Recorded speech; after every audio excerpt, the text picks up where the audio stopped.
बिस्मिल्लाहिर्रहमानिर्रहीम, अस्सलामुअलैकुम। Welcome to देसी हेल्थ टिप्स। तमाम देखने और सुनने वालों को खुशामदीद।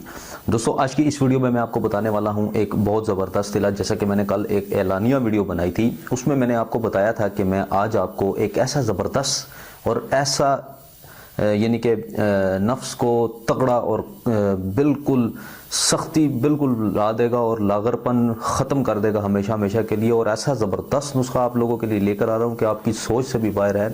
ये एक ऐसा ज़बरदस्त नुस्खा है जिसको इस्तेमाल करके आपके नफ्स के अंदरूनी और बैरूनी जितने अमराज हैं सब ख़त्म हो जाएंगे। ठीक है, अगर आपके नफ्स में पतलापन है, ढीलापन है, टेढ़ापन है, कमज़ोरी है, सख्ती नहीं आती, हम मुबाशरत के दौरान जो है वो सही तरीके से टाइट नहीं होता, और उसके बाद जो है वो बिस्तरी के दौरान लज़्ज़त नहीं आती आपको, और आपकी वाइफ को इवन के लज़्ज़त नहीं आती, तो इसके लिए मैं आज आपको सिर्फ 2 चीज़ों पर मुश्तमिल एक नुस्खा लेकर आपकी खिदमत में हाजिर हुआ हूँ। आप इस वीडियो को मुकम्मल वॉच कीजिएगा। मैं स्टेप बाय स्टेप आपको बताऊंगा कि कैसे आपने इसको इस्तेमाल करना है और इसको बनाना है। ठीक है, इसके लिए आपको सबसे पहले चाहिए होगा ज़ाफ़रान।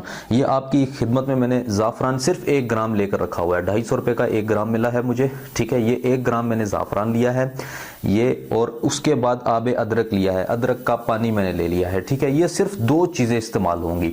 इन 2 चीज़ों के इस्तेमाल से आप सोच नहीं सकते कि आपके नफ्स में कितनी तब्दीली आ जाएगी और कितना ज़बरदस्त हो जाएगा। और यकीनन आप जब ये इस्तेमाल कर लेंगे तो आप मुझे सलूट करने पर मजबूर हो जाएंगे। आप यही कहेंगे कि हकीम साहब ने एक ऐसा नुस्खा बता दिया है जिसकी कोई जो है वो मिसाल नहीं दी जा सकती। ठीक है, तो इस नुस्खे को बनाने का तरीक़ाकार ये है कि सबसे पहले हम ज़ाफ़रान को इसमें डालेंगे। ये मैंने साथ हमाम दस्ता रखा हुआ है, इसमें हम डालेंगे, और फिर ऊपर से अदरक जो है वो उसका पानी हम इसमें डाल देंगे थोड़ा सा, और उसको फिर हिलाएंगे, उसको बारीक पीसेंगे, उसके अंदर मज़ीद हम उसको उसका खरल करेंगे, और उसके बाद इस तेल को आपने जो तैयार हो जाएगा गाढ़ा सा अक़वाम, और उसको आपने नफ्स पर ज़िमाद करना है। यानी कि आपने नफ्स पर उसको लेप करना है, तिला नहीं करना, यानी रगड़ना नहीं है, उसको लेप सिर्फ कर देना है और थोड़ी देर के लिए छोड़ देना है, और उसके बाद उसका कमाल देखें फिर। ठीक है, तो सबसे पहले आप क्या कर लें कि इसके अंदर ज़ाफ़रान डाल लें। ये ज़ाफ़रान आपको 250 रुपये का 1 ग्राम जो है वो आपको, ये देख सकते हैं आप, ये देख लें, ये ज़ाफ़रान आपको मिल जाएगा। ठीक है, किसी भी पंसार स्टोर से अच्छे वाले से लें। ईरानी, अफ़गानिस्तानी और स्पेन का जो है वो ज़ाफ़रान वो भी अच्छा है। काफ़ी लोगों ने मुझे मैसेजेस किए कि हकीम साहब यहाँ पर भी बहुत अच्छा ज़ाफ़रान मिलता है। ईरान का भी ख़ास तौर पर बहुत ज़बरदस्त है। और इसके अंदर हम अदरक का थोड़ा सा पानी ऐड कर देंगे। ठीक है, बस इतना ऐड करें कि इसके अंदर ये जितना ज़ाफ़रान आपने डाला है तो ये इसके अंदर हल हो जाए। ठीक है, और गाढ़ा सा अक़वाम आपका तैयार हो जाए। इसको बनाने का सबसे बड़ा फ़ायदा ये है, और इसको इस्तेमाल करने का सबसे बड़ा फ़ायदा ये है कि आपके नफ्स के ऊपर जितनी भी लागरी होगी और ढीलापन है, ख़ास तौर पर जो कि कमज़ोर हज़रात के लिए मैं बताता चलूँ कि जिनको ढीलापन है, नफ्स सही टाइट नहीं होता, उनके लिए ये बहुत ज़बरदस्त और यानी कि हीरे की मानदन ये नुस्खा है। यानी कि अगर आप हीरे की कीमत भी हो जो उस जितनी बराबर ये नुस्खा है, आप इसको इस्तेमाल करें और फिर मुझे रिज़ल्ट बताएं कि क्या इसके रिज़ल्ट्स हैं। इसको आपने अच्छे तरीके के साथ आपने मसल लेना है, रगड़ लेना है, खरल कर लेना है जब तक ज़ाफ़रान इसके अंदर हल नहीं हो जाता। ठीक है, ये देख लें, इसका कलर भी चेंज हो गया है, ज़ाफ़रान अपना कलर बीच में उसका ऐड हो गया है। और सबसे बड़ी बात ये याद रखें कि इसको इस्तेमाल करने के दौरान हम बिस्तरी ना करें। 15 दिन तक कम से कम हम बिस्तरी ना करें।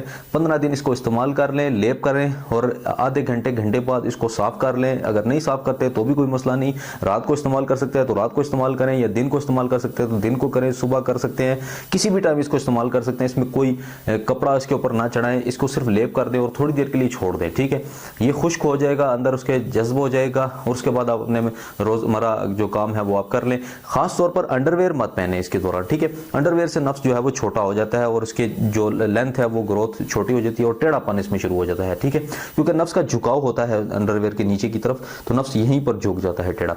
तो कोशिश करें कि अंडरवेयर को अवॉइड करें और इस चीज़ को इस्तेमाल करें और खुलम खुला हवा उसको लगने दें, और फिर ये आप देखिएगा आपके नफ्स में कितनी सख्ती आती है और बेपनाह लज़्ज़त देगा आपको हम बिस्तरी के दौरान। तो दोस्तों, ये नुस्खा आप ज़रूर इस्तेमाल करें। उम्मीद करता हूँ आपको ये वीडियो पसंद आई होगी। लाइक लाइक कमेंट और शेयर ज़रूर कीजिएगा और अपने राय का इजहार ज़रूर कीजिएगा कमेंट्स में। मुझे बताइएगा कि आपको ये नुस्खा कैसा लगा। प्लीज़ अप्रिशिएट कीजिएगा, इस नुस्खे को शेयर कीजिएगा और मेरे चैनल को सब्सक्राइब कीजिएगा। ज़्यादा से ज़्यादा सब्सक्राइब करें, मैं आप लोगों के लिए इसी तरह आसान और देसी टोटके लेकर आता रहूँगा। पाकिस्तान का लार्जेस्ट नंबर 1 देसी हेल्थ टिप्स चैनल है ये, पाकिस्तान का नहीं बल्कि सारी दुनिया का है, इंडिया का भी है। सऊदी अरेबिया में जितने लोग रहते हैं वो बहुत प्यार करते हैं, इंडिया में जो लोग रहते हैं वो भी बहुत प्यार करते हैं मुझसे, और अरब अमारात में है वो तो खैर बहुत ज़्यादा मुझे अच्छा रिस्पांस देते हैं, और इंग्लैंड अमेरिका वगैरह में बहुत ज़्यादा अच्छा रिस्पांस आ रहा है मुझे अल्हम्दुलिल्लाह अल्लाह के हुक्म से। और आप लोगों की बहुत मेहरबानी कि आप लोगों ने इतना अच्छा रिस्पॉन्स मुझे दिया और आगे भी देते रहेंगे। सब्सक्राइब ज़रूर कीजिएगा। तो मिलते हैं अगली किसी अच्छी वीडियो के साथ, तब तक के लिए इजाज़त दें। अल्लाह हाफिज़।